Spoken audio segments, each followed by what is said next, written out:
स्वागत है आपका वाईपी एजुकेशन ट्रिक चैनल पर। तो दोस्तों, इस वीडियो में हम बात करेंगे क्लास 7th की। कक्षा 7th है, क्लास आपका 7th है और ये विज्ञान है। विषय कौन सा है बेटा? विषय विज्ञान है। ठीक है, विषय विज्ञान के साथ साथ अगर मैं आपकी पाठ की बात करूं तो आपका जो पाठ है पार्ट 1 है। पार्ट 1 का नाम है मानव विज्ञान और प्रौद्योगिकी। क्या है? मानव विज्ञान और प्रौद्योगिकी। इस चैप्टर को हम शुरू से लेके बिल्कुल लास्ट तक अच्छे से करेंगे और इसकी एक्सरसाइज है, एक्सरसाइज को भी अच्छे से करेंगे। तो बेटा आपको बताना चाहेंगे कि आप हमारे चैनल पे नए हैं या अभी तक आपने हमारे चैनल को सब्सक्राइब नहीं करा है तो आप नीचे रेड कलर के सब्सक्राइब बटन पे क्लिक कर लें और बराबर में बेल आइकन की घंटी है उसको भी प्रेस कर लें। इससे क्या होगा कि जब भी हम कोई भी वीडियो अपलोड करेंगे तो उसका नोटिफिकेशन सबसे पहले आपके पास पहुँच जाएगा। तो बिना किसी देरी के हम चैप्टर की करते हैं शुरुआत। देखो यहाँ पे लिखा है कुछ और भी जाने। तो जो महत्वपूर्ण बिंदु हैं, महत्वपूर्ण बिंदु पे ही चर्चा कर लेते हैं।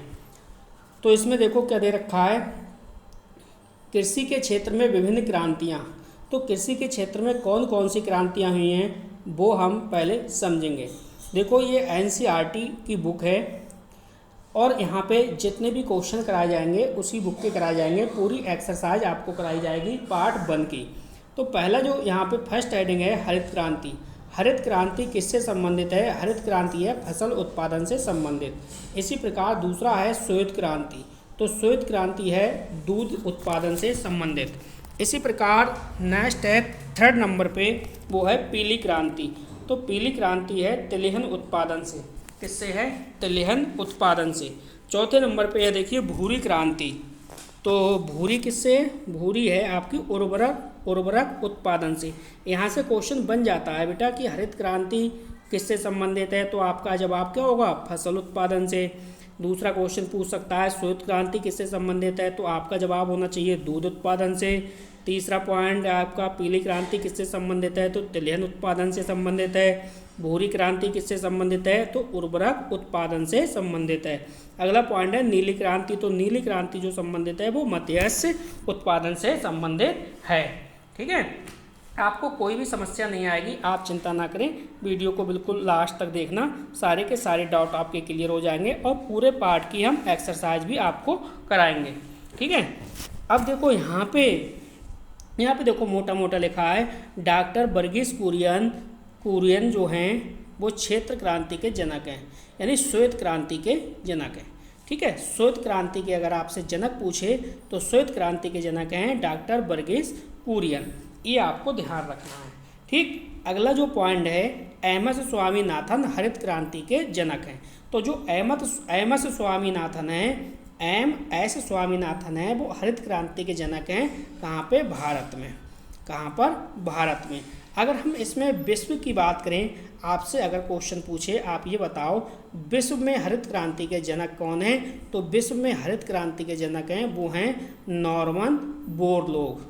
कौन है? Norman Borlaug. ये आपको ध्यान रखना है। अगर विश्व की पूछे तब, और भारत के पूछे तो आपका यही हो जाएगा। भारत के कौन है? MS स्वामीनाथन हरित क्रांति के कौन है? जनक है। ठीक है, अब देखो, अब धीरे धीरे हम इन 3 पॉइंट को भी सम्मिलित करा है, इसको समझो। देखो, विज्ञान के नियमों एवं सिद्धांतों के प्रयोगों से कार्यों को सरल बनाना ही क्या है? प्रौद्योगिकी है। अगर आपसे प्रौद्योगिकी की परिभाषा पूछे या आपसे पूछे प्रौद्योगिकी क्या होता है, तो आप बताओगे विज्ञान के नियमों एवं सिद्धांतों के प्रयोग से कार्यों को सरल बनाना ही क्या है? प्रौद्योगिकी है। अगला पॉइंट है विज्ञान एवं प्रौद्योगिकी एक दूसरे पर आश्रित है। क्या है? विज्ञान एवं प्रौद्योगिकी जो है वो एक दूसरे पर क्या है? आश्रित हैं। तीसरा पॉइंट है कृषि के क्षेत्र में आशातीत वृद्धि को हम हरित क्रांति कहते हैं। अगर आपसे पूछे कि आप ये बताओ हरित क्रांति किससे कहते हैं, तो आप बताओगे कि कृषि के क्षेत्र में आशातीत वृद्धि को हरित क्रांति कहते हैं। अब धीरे धीरे अपने लोग चलते हैं एक्सरसाइज की ओर। यहाँ से देखिए आपकी अभ्यास प्रश्न जो हैं वो शुरू हो जाते हैं। तो अभ्यास प्रश्न में सबसे पहले हैं आपके विकल्प। ठीक है, तो जो भी विकल्प हैं वो हम विकल्प सॉल्व करेंगे। अब आपको बताना चाहते हैं कि आपने वीडियो को लाइक नहीं करा है तो प्लीज़ वीडियो को लाइक कर दीजिए और वीडियो की लिंक को अपने सभी दोस्तों में शेयर भी कर दीजिए ताकि हर बच्चा घर बैठे अच्छे से तैयारी कर सके। ये देखिए कक्षा 7 है और कक्षा 7 की क्या है, विज्ञान है। ठीक है, तो यहाँ पे देखो पहला जो है आपका पहले नंबर पे दिया है, भाई निम्नलिखित प्रश्नों में सही विकल्प छांटकर अपनी अभ्यास पुस्तिका में लिखिए। तो पहला है देखो, पहले ही शुरू में ही क्या है, फिल इन द ब्लैंक है, द्वारा मस्तिष्क की जांच की जाती है। तो पहला ऑप्शन है एक्सरा, दूसरा स्कैनर, तीसरा अल्ट्रासाउंड, चौथा इनमें से कोई नहीं। तो एक ऑप्शन सही है। देखो सही वाला है वो बी ऑप्शन हो जाएगा, जो स्कैनर है, स्कैनर द्वारा मस्तिष्क की जांच की जाती है। अगला क्वेश्चन है क्वेश्चन नंबर खा। क्वेश्चन नंबर खा कह रहा है दैनिक जीवन में उपयोगी है। तो दैनिक जीवन में क्या उपयोगी है, तो केवल विज्ञान उपयोगी है या केवल प्रौद्योगिकी। तो बेटा ना तो केवल विज्ञान उपयोगी है और ना केवल प्रौद्योगिकी, विज्ञान और प्रौद्योगिकी दोनों उपयोगी हैं, इसलिए हमारा जो सी वाला विकल्प है वो सही हो जाएगा। अगला को जो क्वेश्चन है गा नंबर, तो गा नंबर को भी समझ लो। गा नंबर कह रहा है टेलीफोन लाइन की सहायता से जुड़े कंप्यूटरों के नेटवर्क को कहते हैं। टेलीफोन लाइन की सहायता से जुड़े कंप्यूटरों के नेटवर्क को कहते हैं, भाई क्या कहते हैं। तो देखो क्या टेलीफोन की लाइन से जुड़े कंप्यूटरों को ईमेल कहते हैं, बिल्कुल नहीं, ईमेल नहीं कहते हैं। क्या मोबाइल कहते हैं, मोबाइल भी नहीं कहते हैं। फैक्स कहते हैं, फैक्स भी नहीं कहते हैं। टेलीफोन लाइन की सहायता से जुड़े कंप्यूटरों के नेटवर्क को हम बोलते हैं इंटरनेट। क्या बोलते हैं, इंटरनेट। अगला जो है घा नंबर, ठीक है, ये आपका लास्ट विकल्प है, मृदा प्रदूषण से कम होती है। तो मृदा प्रदूषण से क्या कम होती है, पहला ऑप्शन है उर्वरा शक्ति, बी ऑप्शन है मृदा, सी ऑप्शन है खनिज और डी ऑप्शन है इनमें से कोई नहीं। तो जो मृदा प्रदूषण है, मृदा प्रदूषण से कम क्या चीज़ होगी वो आपको बताना है। मृदा प्रदूषण से मृदा तो कम नहीं होगी और आपका खनिज भी कम नहीं होगा। क्या होगी, मृदा प्रदूषण से उर्वरा जो शक्ति है वो कम हो जाएगी। ये आपके 4 विकल्प थे। अब देखो आगे की ओर चलते हैं। तो अगला जो आपका दूसरे नंबर पे क्वेश्चन बुक में दिया है वो दिया है रिक्त स्थानों की पूर्ति कीजिए। अब आपको रिक्त स्थानों की पूर्ति करना है, ठीक है। यहाँ पे है द्वारा शरीर के अंदर के भागों की जांच होती है। तो शरीर के अंदर के जो भागों की जांच होगी तो यहाँ पे आप इसमें भरोगे एंडोस्कोप।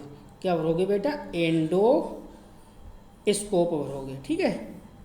इस प्रकार से आप एंडोस्कोप भर लेना, एंडोस्कोप, ठीक। अब देखो खा नंबर पे, तो भाई खा नंबर पे आप क्या भरोगे, खा नंबर दिया है, यहाँ पे भी आपको भरना है, इसके बाद यहाँ भरना है और यहाँ भरना है। तो सबसे पहले देखो दे रखा है और मनोरंजन के साधन है, तो सारे मनोरंजन के साधन भरने हैं। जैसे अगर मैं यहाँ पे पहले नंबर पे क्या भर दूंगा, पहले नंबर पे भर दूंगा मोबाइल। क्या भर दूंगा, मोबाइल। दूसरे नंबर पे भर दूंगा मैं यहाँ पे कंप्यूटर। यहाँ पे बेटा क्या भरना है आपको, कंप्यूटर। दूसरे नंबर पे भरना है कंप्यूटर। और जो ये वाला रिक्त स्थान है इसमें आपको भरना है वीडियो गेम। क्या भरना है इसमें, वीडियो गेम, ठीक है। यहाँ पे आप भर दो वीडियो गेम। तो इस प्रकार से तीनों जगह में आपने भर दिया, पहले में मोबाइल, दूसरे में कंप्यूटर, तीसरे में वीडियो गेम, ठीक है। अब देखिए गा नंबर, गा नंबर में क्या भरोगे, गा नंबर में है ढेकुली कॉमा रहेट के पारस्परिक साधन है, ठीक है। ढेकुली कॉमा रहेट के पारस्परिक साधन है, ये काय के हैं, ये कृषि के साधन है। किसके साधन है, कृषि के साधन है, ठीक। अब मैं देखिए यहाँ पे 2 क्वेश्चन आपको और बता रहा हूँ, हो सकता है आपकी बुक जो है वो पुराने पैटर्न की हो तो उसमें 2 क्वेश्चन और भी बढ़ सकते हैं। एक क्वेश्चन आएगा आपका घा नंबर हो सकता है, वो क्वेश्चन है कृषि उपज में आशातीत वृद्धि को हरित क्रांति कहते हैं। तो हरित क्रांति भर लेना। और नेक्स्ट है नियमों के, विज्ञान के नियमों एवं सिद्धांतों का अनुप्रयोग जो है प्रौद्योगिकी कहलाता है, जो कि वो जो मैंने 3 पॉइंट बताए थे उन्हीं 3 पॉइंटों में। अब यहाँ पे देखो जो अगला वाला है आपका, ये है स्तंभ का। क्या है, स्तंभ का। तीसरा क्वेश्चन है ये और दूसरा है स्तंभ खा। तो स्तंभ का को स्तंभ खा से क्या है, मिलान करना है। जैसे देखो यहाँ पे देखो दे रखा है का खा गा घा, यहाँ पे आ बा सा दा। तो का खा गा घा का आ बा सा दा से क्या करना है, मिलान करना है। जैसे अगर मैं कहूँ ईमेल, तो ईमेल को आप किससे मिलाओगे, देखो ईमेल को आप मिला दोगे कंप्यूटर आधारित संचार युक्ति है ईमेल, ठीक है। अब अगर मैं कहूँ कृत्रिम उपग्रह, तो कृत्रिम उपग्रह है वो उसे किससे मिलाओगे, कृत्रिम उपग्रह, तो कृत्रिम उपग्रह को आप मिलाओगे दूर संचार व्यवस्था, ठीक। नेक्स्ट है पृथ्वी, अग्नि और त्रिशूल, तो पृथ्वी, अग्नि और त्रिशूल क्या है, ये मिसालें हो जाएंगी, ये क्या है, मिसाइलें हैं, ठीक है। और नेक्स्ट है एलपीजी, तो एलपीजी क्या है, ये खाना पकाने की का गैस है। एलपीजी क्या है, खाना पकाने का गैस है। तो ये भी आपका हो गया। अब आगे देखते हैं आगे क्या है। देखो बेटा आगे आपके पूछे हैं प्रश्न और उत्तर, ठीक है।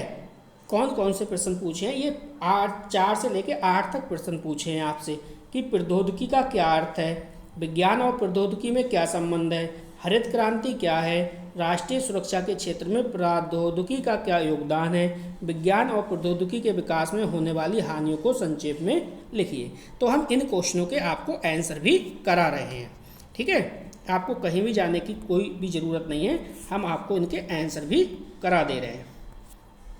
देखो सबसे पहला आपका जो चौथा नंबर क्वेश्चन था कि भाई प्रौद्योगिकी का अर्थ क्या है, तो आप लिखोगे इसका अर्थ कि विज्ञान के नियमों एवं सिद्धांतों के अनुप्रयोग से मानव हित संसाधनों का निर्माण ही क्या कहलाता है, प्रौद्योगिकी कहलाता है।